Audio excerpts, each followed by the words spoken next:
diverse bellezze insiem confonde, ma non ritar costei, il mio solo pensiero,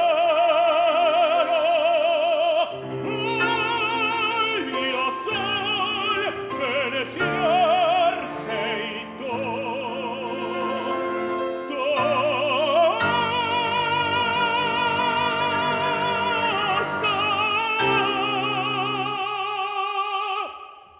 sei tu.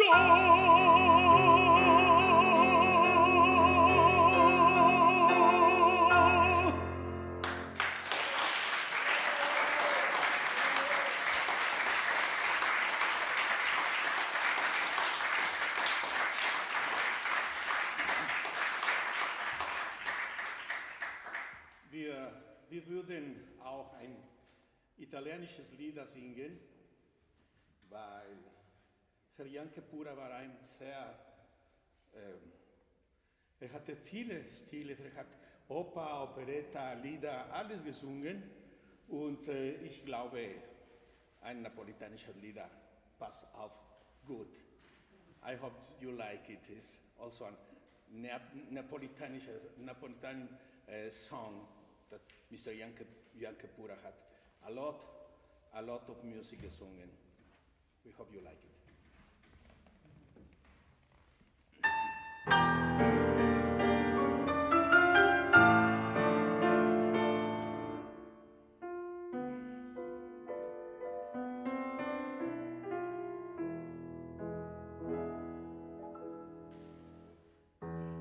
Più lontana me stai, più vicina te sento, chissà chi sto momento, a che pensi, che fai. Tu non mi sonne bene, appena che dote, non me pesa sta croce, che trascino per te.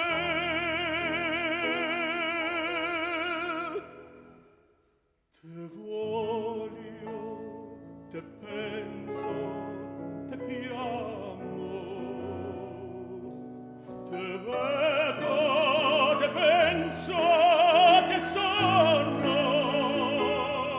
e non ci pensi che poi ti stocchi in un panno, più pace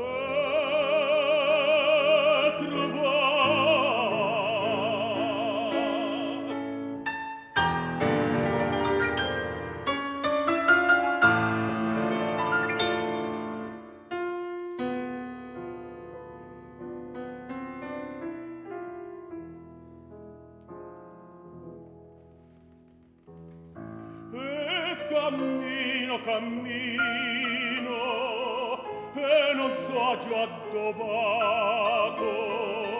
e sto sempre ubriaco e non bevo mai vino. Ho già Madonna avuto, a Madonna da neve, come passa sta freme, ore per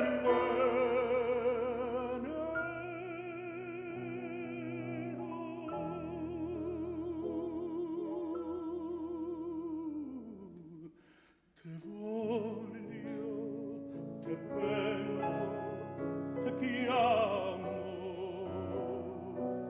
te vedo, te penso, te sono.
after this very emotional introduction, I would kindly ask Rector Ulrike Söch from the Music University here to make a statement on her own. Please come to the podium. Thank you.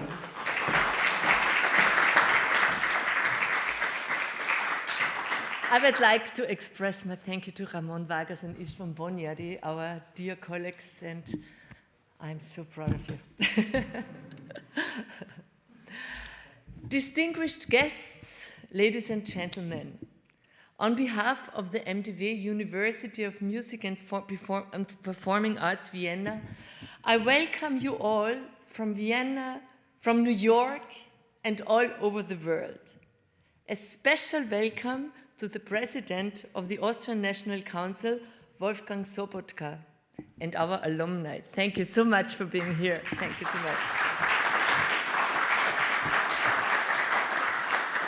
I welcome our honored guests in New York, Jan Kiepura, son of Marta Eggerth and Jan Kiepura, and his wife Jane Knox Kiepura.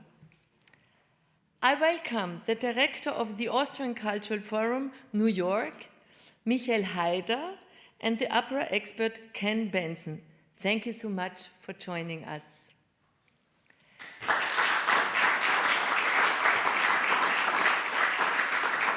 I welcome Her Excellency Teresa Ingen and Mr. Winkler. Thank you so much for being here. My warmest welcome and thanks go to Gerold Gruber, the director of the Exil Arte Center, and his team, Ulrike Anton, Nobuko Nakamura, and Katharina Reischl. The curator, Susanne Korbel, who, despite all the unfortunate circumstances, set up this exhibition about Marta Eggerth and Jan Kiepura, and who managed to connect Vienna and New York for today's opening. And I would like to express my thanks to the architect Čeko Sternek, who created the exhibition design.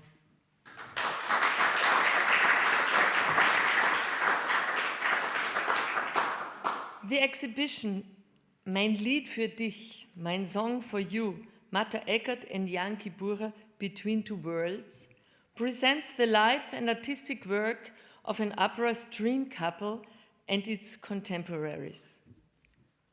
We are very proud that Exil Arte Center has received the estate of these two extraordinary artists and is now able to work on it scientifically as well as artistically. In 1938, Marta Eggerth and Jan Kiepura were forced by the Nazi regime to leave Vienna, the city where they got famous and where they met and fell in love.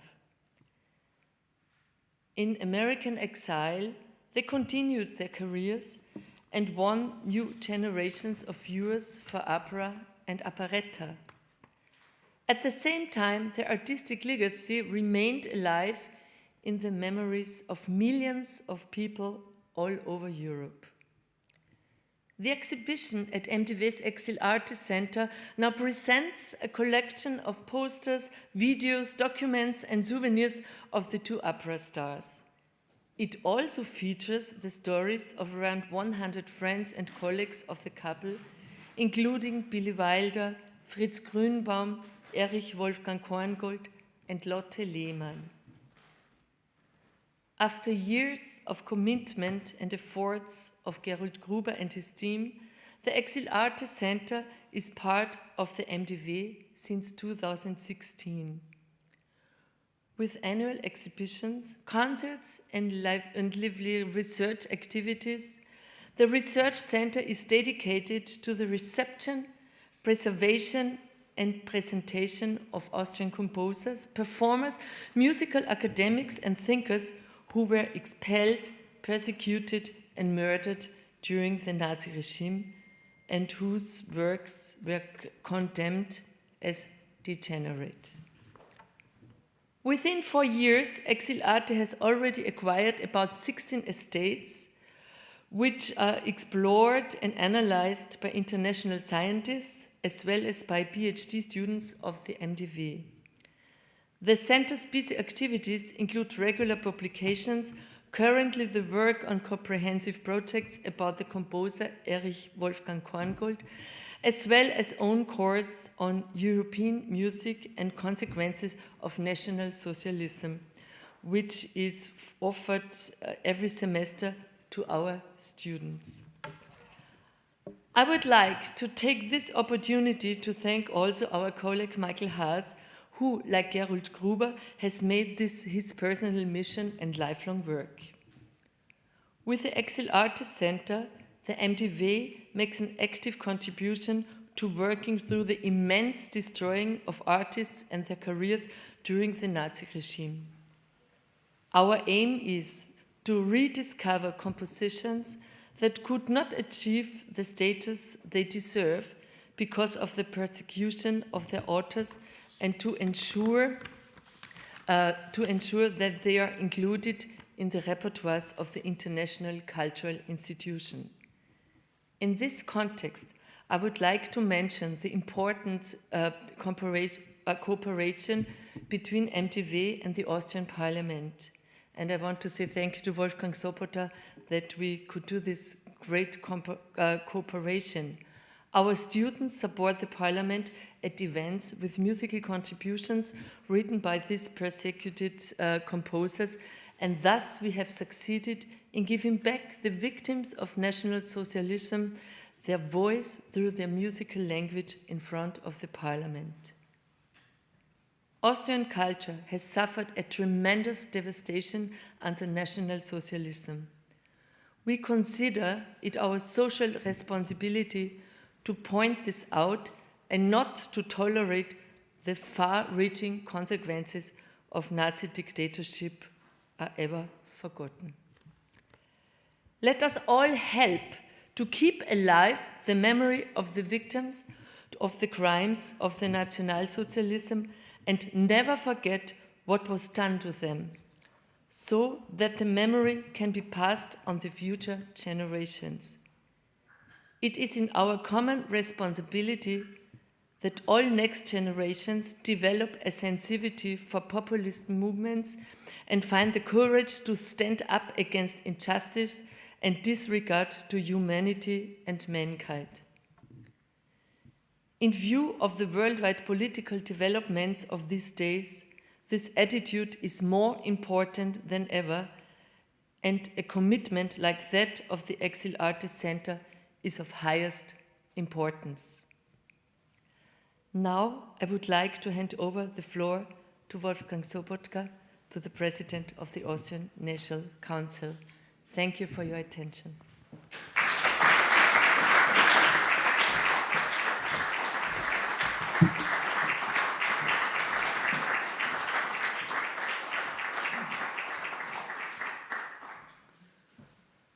First of all, it's a pleasure to be here and to hear the extraordinary performance at the beginning of this event from Ramon Vargas. It was really a present for us, and I think you gave us an impression about the voice of Jan Kiepura.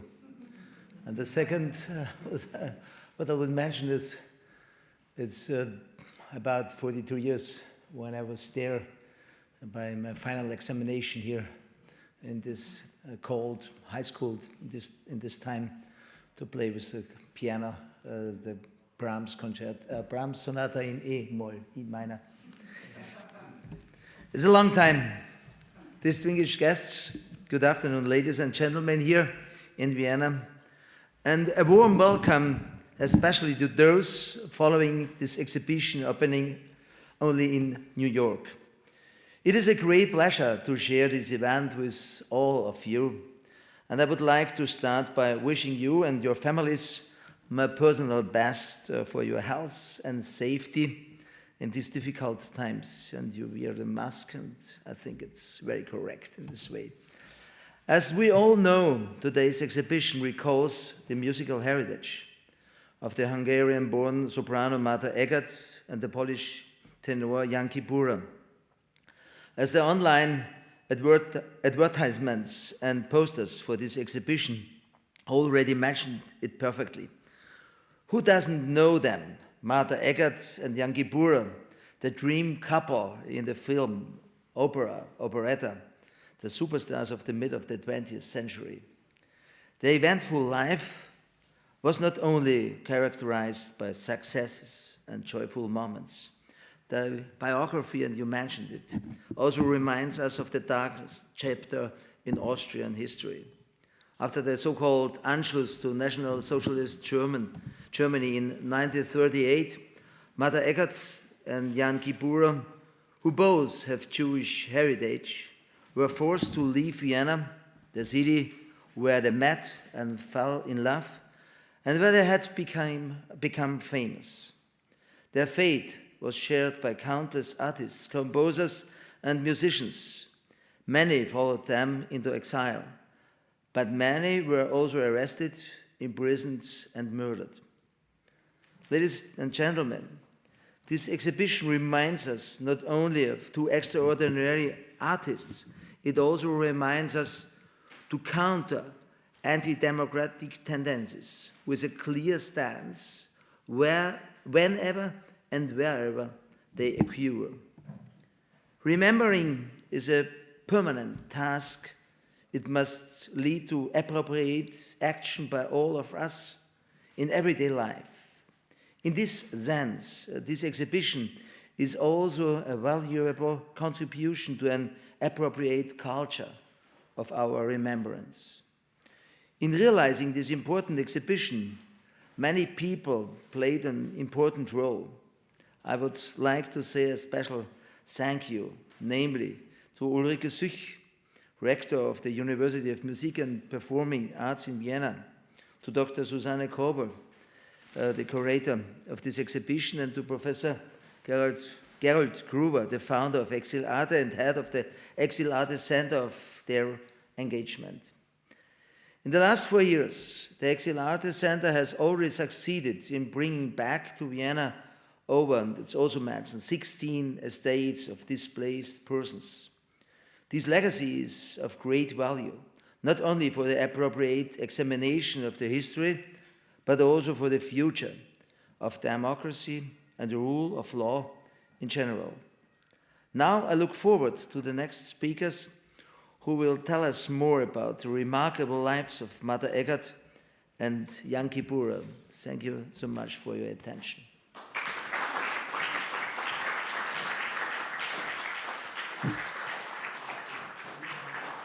Thank you very much, Mr. President. Thank you very much, Rector of the University of Music and Performing Arts, Vienna. It's a pleasure to be here and to be the head of this institution.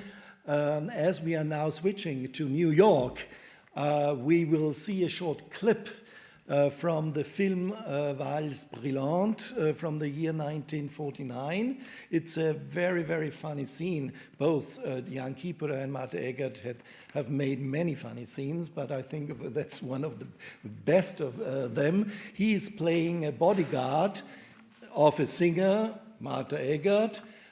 She is a famous singer, and they get involved emotional.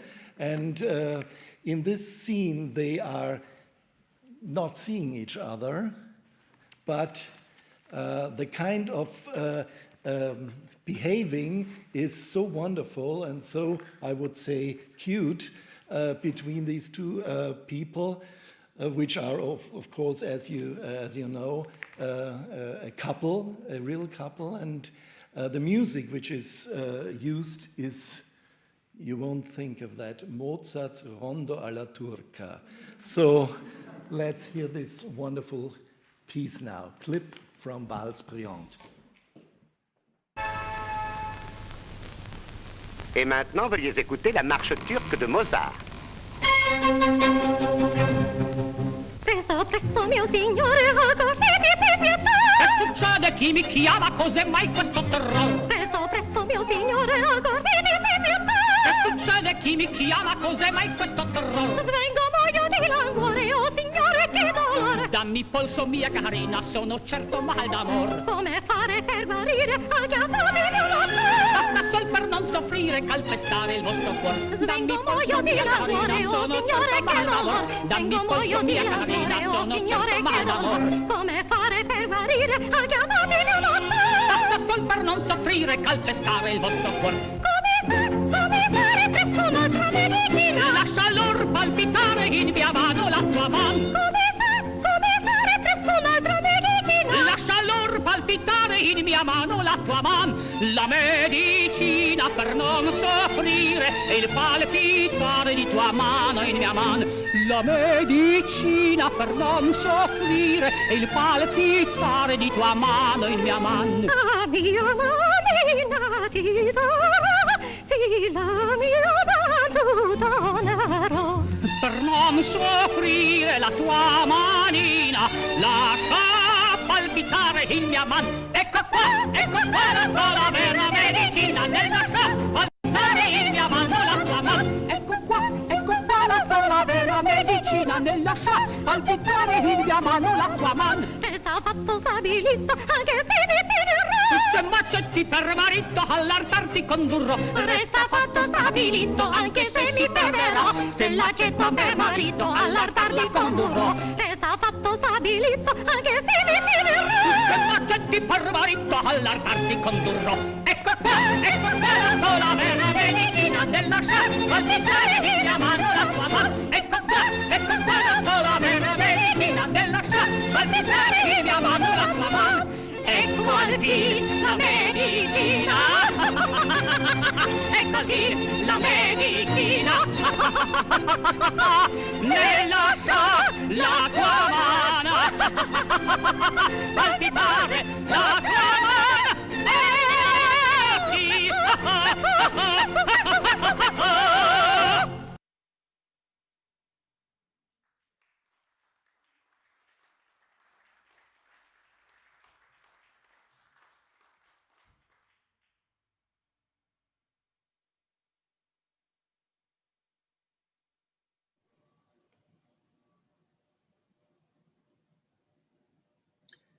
A warm welcome from New York City on behalf of the Austrian Cultural Forum New York and as co-host of our transatlantic opening ceremony. I'm very pleased to join this special event today. I'm honored to present my greetings to the President of the Austrian National Council, Wolfgang Sobotka, and to the President of the University of Music and Performing Arts Vienna, Ulrike Süch, as well as to Professor Gerold Gruber and Curator Dr. Susanne Korbel. Welcome all the guests, both at the Franz Liszt Concert Hall in Vienna, and all those who are joining us via YouTube around the world. And I would like to thank Ramon Vargas for setting the stage with this wonderful performance at the beginning. The New York part of this ceremony is intended to bring Marta Eggerth and Jan Kiepura closer to you. Connecting continents and worlds, just as the title of this exhibition suggests, can be achieved not only through Marta Eggerth and Jan Kiepura's musical legacy, but through those individuals who knew them best. It is therefore a great honor and pleasure to welcome and introduce the couple's son, Jan Kiepura, a highly respected New York City-based pianist and musician, along with his wife, Jane Knox Kiepura, acclaimed writer and researcher about Marta and Jan. And last but not least, we are delighted to welcome the New York City-based opera expert, Ken Benson. Mr. President, Professor Süch, ladies and gentlemen, allow me now to hand over to our guest speakers who share with us insights on Marta Eggerth and Jan Kiepura, the lives they have touched in their remarkable careers, the many identities and attributes that can be associated with them as artists, revolutionaries in opera and film, refugees, immigrants, cultural manager. Marta presided over the Austrian Forum, which is sort of a predecessor's organization of the Austrian Cultural Forum today, and as bridge builders and superstars who inspired and entertained millions of fans from Alaska to Madagascar, as late Marcel Pravi put it. Please, the floor is yours.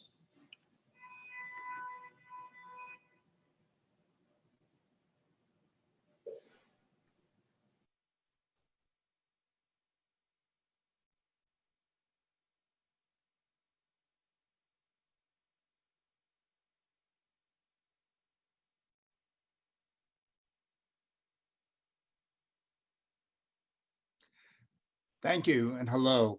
It's wonderful to be with you all today. As a very young opera lover growing up in New York City, I always knew the names of Jan Kiepura and Marta Eggerth. I had heard about the great tenor from the older opera fans who had actually heard him live at the Metropolitan Opera. And of course, soon I got to know him through his incredible recordings. I never heard or met him in person, but at that time, I could never have imagined that I would actually hear and get to know Marta many years later. Jan Kiepura was born in Poland in 1902. His mother was a former singer and his father a baker and grocery owner. In 1920, he went to Warsaw to study law at the university, but he always studied singing and sang in choruses. In 1924, he sang a smaller role in the opera, which is considered the Polish national opera. A year later, he was singing his first leading part, the title role of Faust. Very soon, he was singing in France, Germany, England, and Hungary. He made his debut in Vienna at the Staatsoper in Tosca, so Ramon Vargas' tribute was very appropriate today. He sang with the great prima donna of the Staatsoper, Maria Jerica. He had a sensational success and became known as the king of tenors. His son Marian will soon tell you more about his father's great career. I know Jan Kiepura's voice, of course, only from recordings. His sound was both warm and brilliant, with a great technique and a dynamic range from ringing forte to a delicate, exquisite pianissimo. He was a very, very generous singer. He was always ready to sing, not only on stage, but also from the balcony of his hotel after a performance or standing on the roof of his limousine at the stage door. Jan Kiepura died of a heart attack in 1966. Marta was 10 years younger, born in 1912 in Budapest. Her mother, like Kiepura's mother, was also a singer. Her father was a banker. She and Kiepura were both Wunderkinder. Marta made her theatrical debut at the age of 11. In her teenage years, she sang on tours of Denmark, Holland, and Sweden, and she was already singing a demanding repertoire of Rossini, Meyerbeer, and Offenbach. She arrived in Vienna at the invitation of the composer, Emmerich Kallmann. He invited her to understudy the star, Adele Kern, in his operetta, Das Fahrtchen von Montmartre. She eventually took over the leading role and had a great success. She followed this by singing the role of Adele in Max Reinhardt's famous 1929 Hamburg production of Die Fledermaus at the age of 17.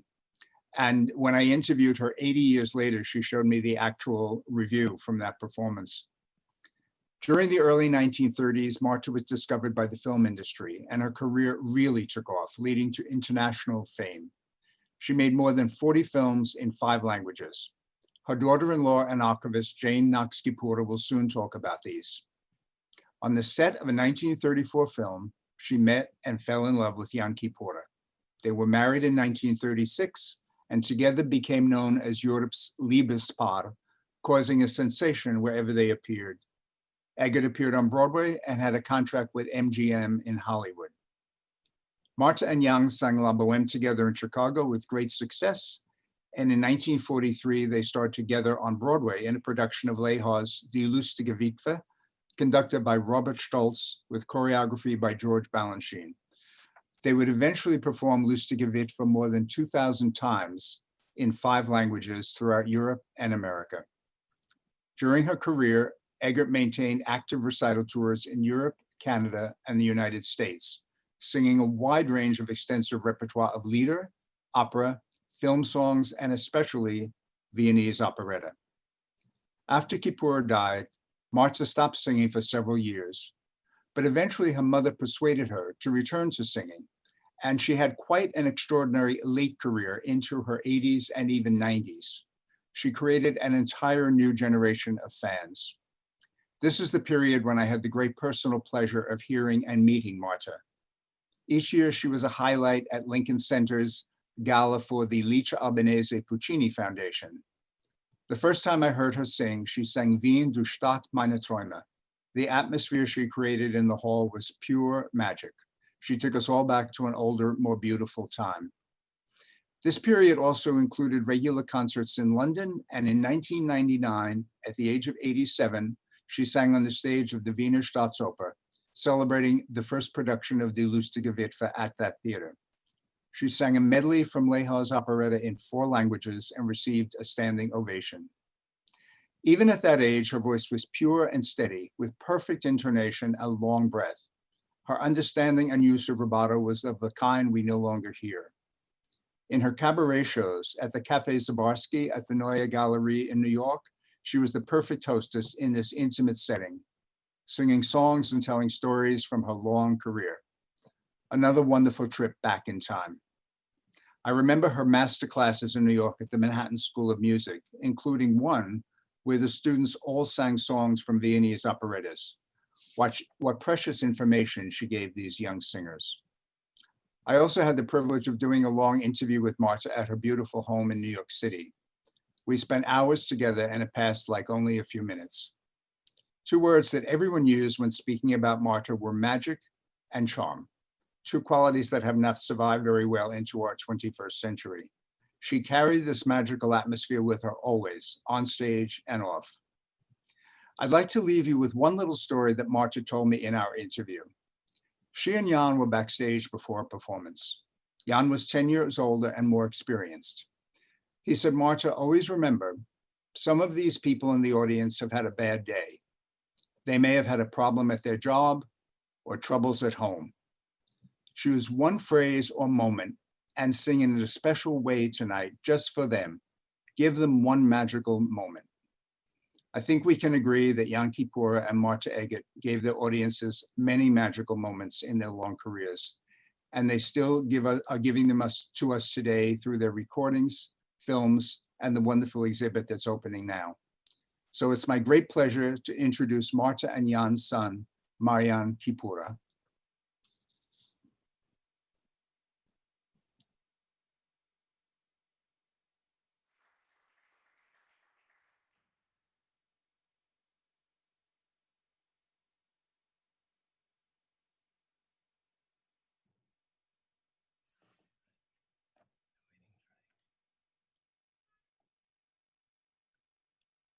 Hello.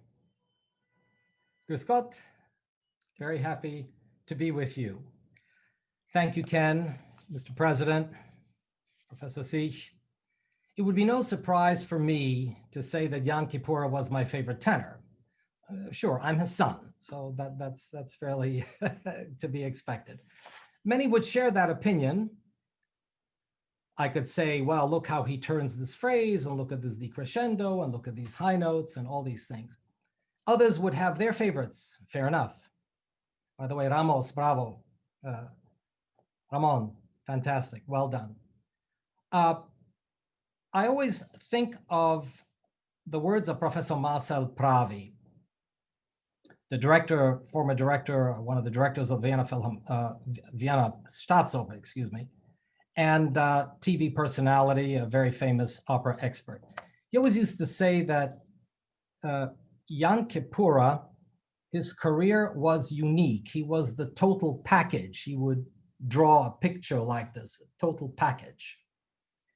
First, he sang in all major opera houses in the world, leading tenor roles. Rigoletto, Tosca, Aida, Carmen, Trovatore, Faust, Bohème. He also championed contemporary works. For example, he created the tenor role in Erich Wolfgang Kongo's Das Wunder der Heliane, right? Also the comic opera La Preziose Ridicole by Felice Latuada at La Scala, and a role that was still new at the time called Calaf.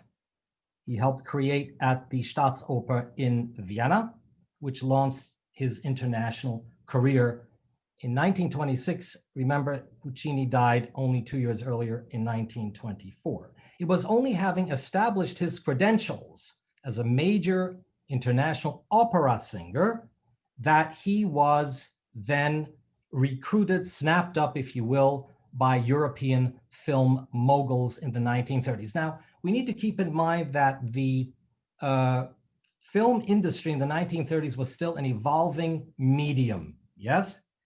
And a secret, dear friends, that I want to share with you that I think is important to know, all opera singers in the 1930s wanted to make movies, and many of them did. Now, Jan Kiepura's transition was particularly successful, and it made him a household name across several continents. Others were successful as well.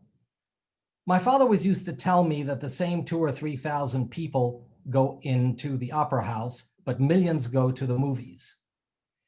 Not all people were inclined to go to the opera. Not all people could afford to go to the opera, yes? So what my father did, my parents actually together, they brought great music to people who wanted to hear it in operatic themes, yes?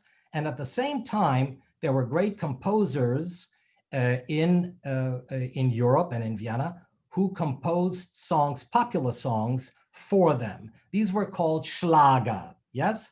Composers like Robert Stolz, Mischa Spaliansky, Bronislaw Kaper, Walter Jurman. These people composed songs especially for Jan's voice. A friend of mine told me once, an immigrant many, many years ago, he said you couldn't walk down the Kärntnerstrasse 20 meters. You would hear from this Schallplatten, from this record store, Keine Schlafen es und Dorma, from another one of his other film hits, and so on and so forth. So, and this created a situation, as Pravi would say, that it was a parallel career, an operatic stage career and a movie career at the same time. This was remarkable about this career. For example, people would gather around outside the Vienna State Opera from the stage door. My father would come out, jump on top of a taxi, and sing to his adoring friends. Today, they call this, of course, crossover. They didn't have a name for it then.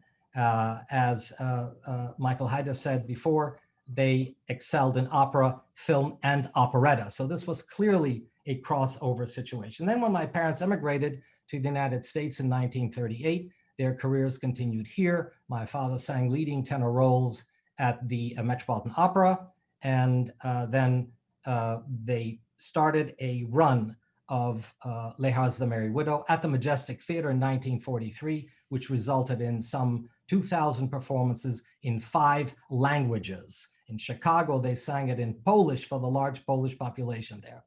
So I'm very grateful, dear friends, for the exil arte and all the important things we've heard about exil arte. And I want to thank Professor Gerold Gruber, Dr. Susanna Korbel, and the Vienna team. I also want to thank very much the Austrian Cultural Forum here in New York. Michael Haida, thank you very much. We worked very closely with Christian Ebner and Mary Katharina Höser, who helped put all this together and make all of this possible. You know, alone the profound historic context of exil arte, what exil arte actually means, yes? This is something that must be in our minds from an artistic standpoint of artists remembering persons like my parents and others who deserve to be remembered, who deserve to be heard. They made a difference then, and they make a difference now through exil arte. Thank you. Now I have the pleasure of introducing my wonderful wife, Jane Knox Kiepura.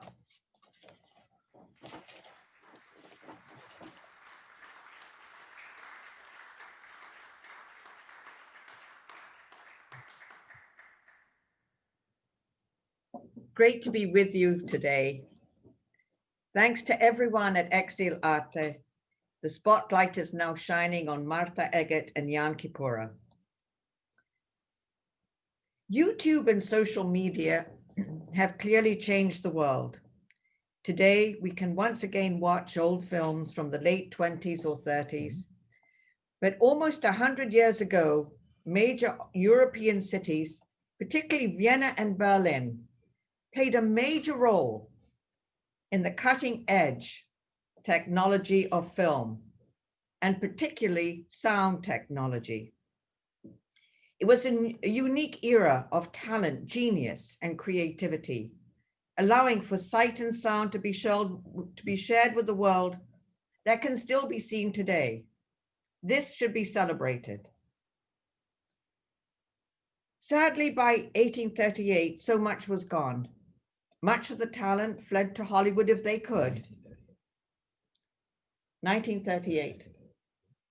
Many household names and other talented artists went to France, Spain, Portugal, England, South America, Shanghai, and so many other places around the world.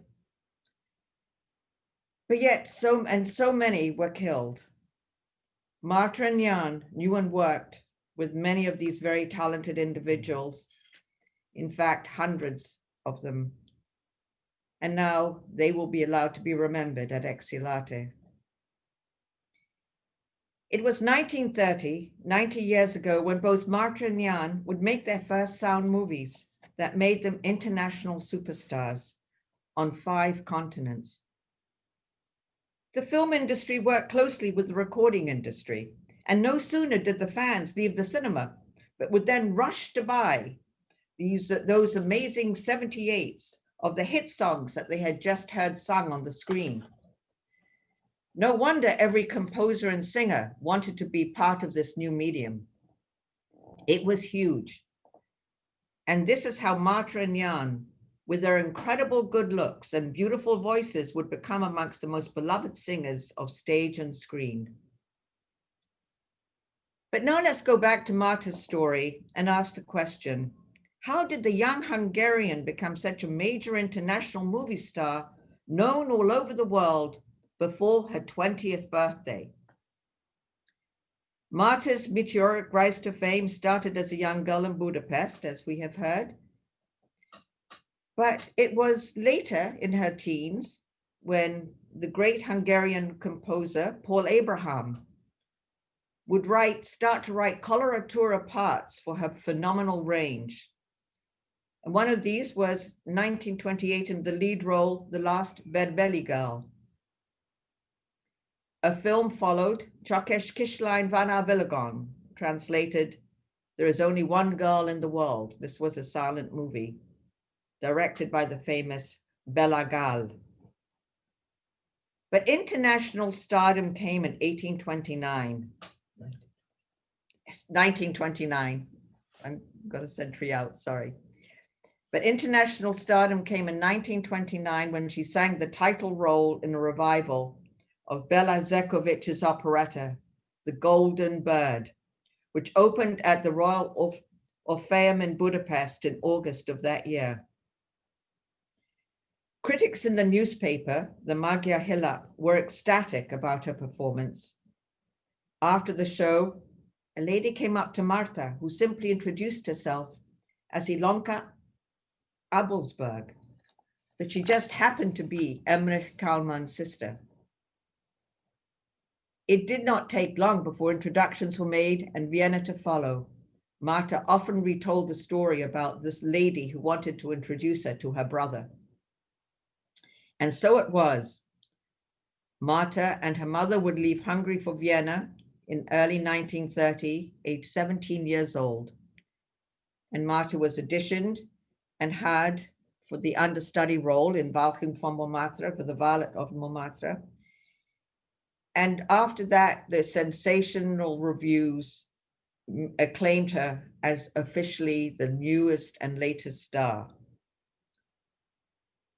But the big screen beckoned, and the giants of the German, Austrian film industry were anxious to sign up Marta as their new star. She was perfect. She could sing, she could dance, she could act, and she had all the natural beauty and stage ability that adapted perfectly for their needs on the big screen. She was given the lead role in the sound movie Die Bräutigamswitwe, The Bridegroom's Widow, The music was by Hans May. The film in German was to be shot at Elstree Studios in London.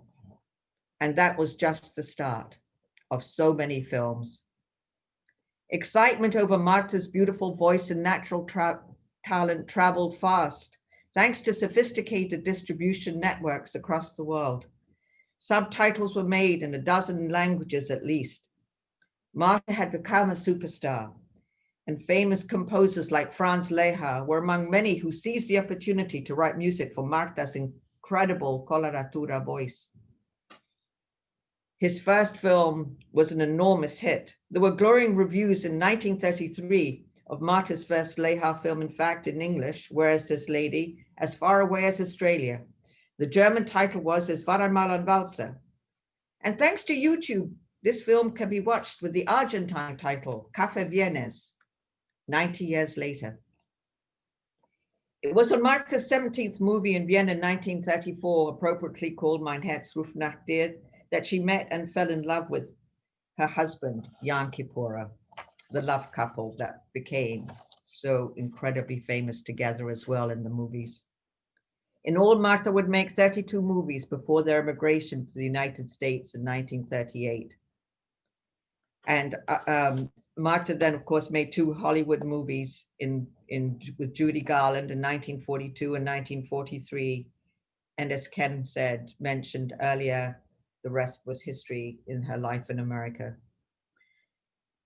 I have been very privileged to be the daughter-in-law of 2 such great artists.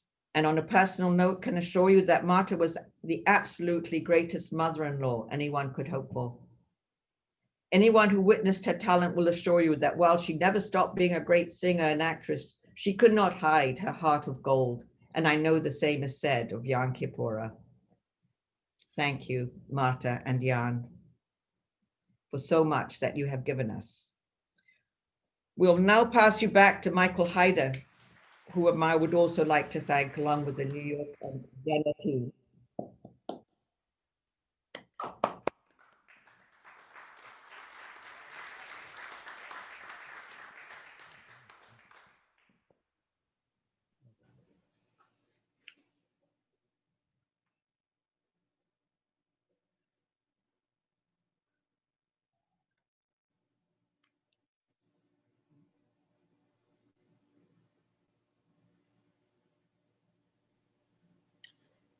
Thank you so much, Jane Knox Kiepura, Marian Kiepura, and Ken Benson for these insights into the exciting and inspiring lives of Marta Eggerth and Jan Kiepura. Thank you so much for doing this project and for being with us. Thank you for your friendship. In concluding this New York City part of our ceremony, I would like to briefly add that the Austrian Cultural Forum New York has supported the newly edited and subtitled version of the signature film Zauber der Bohème, Charm of the Bohème, featuring both Marta and Jan, and which in our initial pre-pandemic plans were actually going to screen here at the Austrian Cultural Forum tonight. But I'm confident that we will be able to do this at some point next year. Zauber der Bohème received starred reviews, including the New York Times, after its release in New York City cinemas in March 1938. In a sadly ironic way, also a tragic key date in Austrian history, as a tender, sorrowful, musically enchanting film, and, quote, one of the most impressive of our cinema operas. What strikes me as a historian in this 1938 review about the film and its protagonists is also its final sentence, which states that, quote, Vienna has enough grief as it is without manufacturing it in its film studios. So this also captures not only the zeitgeist of the film, but it contextualizes the entire oeuvre of Marta Eggerth and Jan Kiepura, and of course also the work of Exil Arte at the University of Music and Performing Arts, Vienna.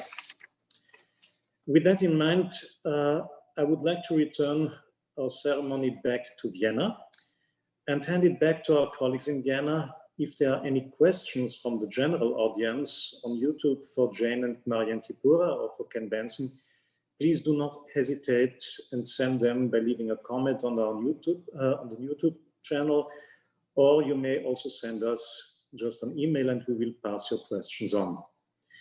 And we will have a separate online press event for media representatives right after this opening at 1 p.m. Eastern Time. So please stay tuned. And now back to Gerold Gruber in Vienna.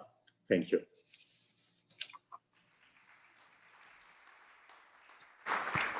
Thank you very much, Michael Haider, and thanks, of course, to Marian and Jane. They are really wonderful people. Thanks also to Christian Ebner and Mary-Kat Höser, who helped us at Austrian Cultural Forum.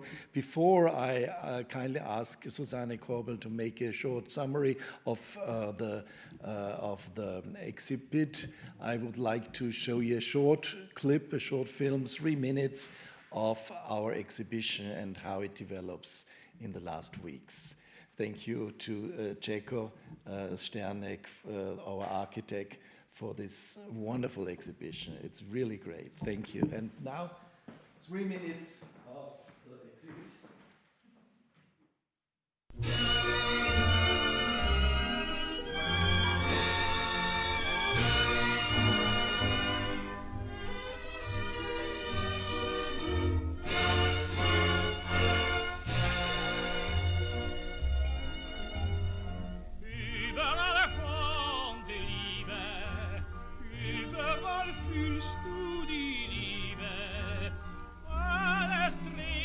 Sich in der Welt immer die Liebe.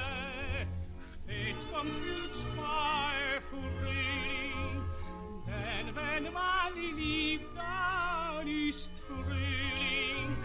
Doch der Weide kommt und geht vorbei.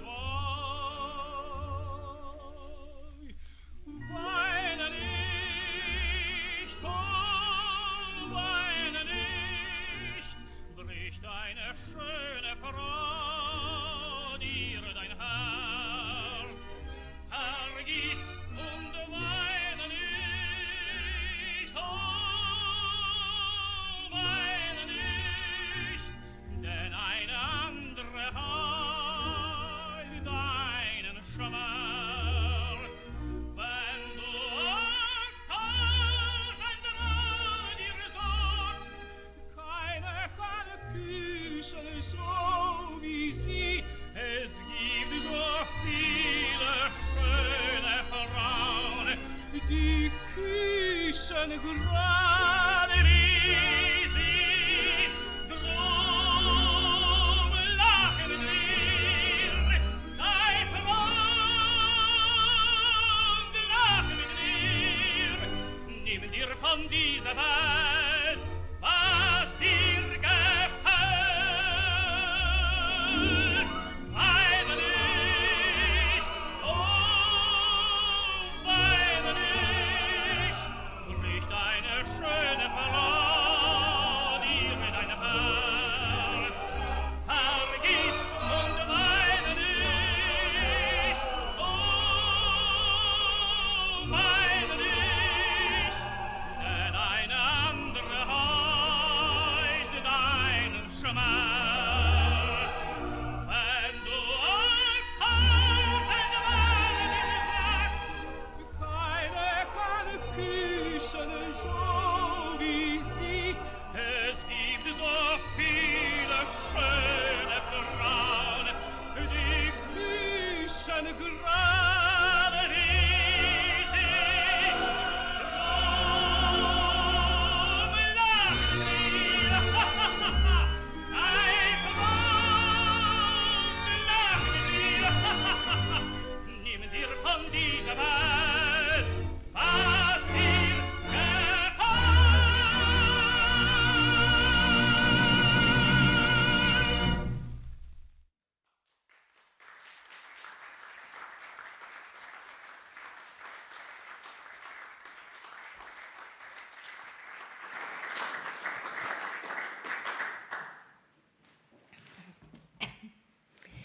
dear Rector Sich, dear President Sobotka, dear Dr. Haider, and dear Marian and Jane Kiepura Knox, dear distinguished guests. This exhibition, which you can see downstairs on the first floor, or the others who are joining us from all over the world have seen in the short video clip now, has emerged over the last 3 years. It was back then in New York in autumn 2017 when Gerald Gruber introduced me to Marian Kiepura and Jane Knox. And we sat down at their apartment, and I first encountered these wonderful materials that witnessed the lives of Jan Kiepura and Marta Eggerth. These materials are unique. They portray the lives, they portray their profoundly original work in opera, operetta, Schlager, film, and many other genres in between. But what is more, these materials portray also their faith and the darkest side of the history of the 20th century. And they represent all the networks of people they work together with. And therefore, I was so honored to be allowed to even touch these materials and to work with them. And I think these are exhibits every exhibition visitor could wish for.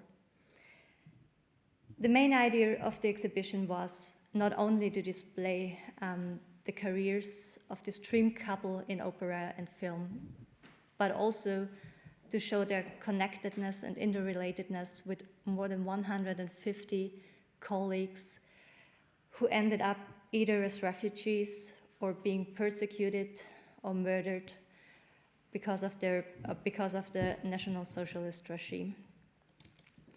So the aim of the exhibition is to bring these two sides together and to give you the chance to encounter these materials that portray their lives, all their lives, in the rooms of the MDW Vienna. Yet, the development of the exhibition was not mine alone, of course. I would like to thank the curatorial assistant Nobuko Nakarama, Professor Gerald Gruber, Ulrike Andon, Katharina Reischl, and the whole team of the MDW for the support, for their inspiration, and also for the encouragement they brought to me. Without Čeko Sternicke's unbelievable genius talent, all our ideas wouldn't have seen the light of the day. Thank you also, Čeko. And I would also like to thank every visitor and every person who is now watching our event, because I think this is the most important part of all this.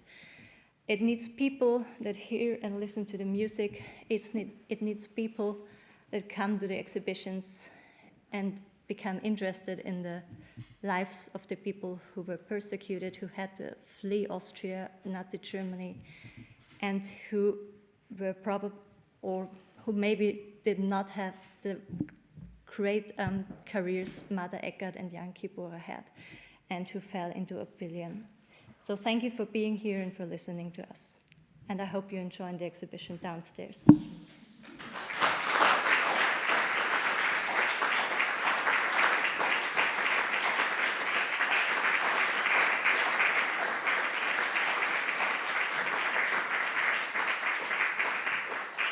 Wonderful. Thank you very much, Susanne Korbel, and I also want to thank multiple other people who had helped us. Of course, also this wonderful filmmaker, Anthony Jacobs, who made this film just in 3 days. So it's really remarkable that he did that so fast. And I want, of course, to thank all the sponsors, the National Fund, the Zukunft Funds. We have also private sponsors to help us. We have also the Ministry of Foreign Affairs who helped us to get the estates to Vienna. Thanks to Kunsttrans, thanks to Art Handling. So there are so many people, and I hope I haven't forgotten any. They were also named before in the speech of Susanne. I'm very grateful that we have the opportunity to come together in New York with Marian and Jane and go through all these materials and documents. And it was really a great time. Thank you very much. And now you here in Vienna have the opportunity to go down into the exhibition. And as I mentioned before, please use the QR codes for the music. And Susanne and I will stay here to have a discussion with New York and people who have questions to us. Thanks a lot. Thanks to New York. It was a pleasure for us to be together.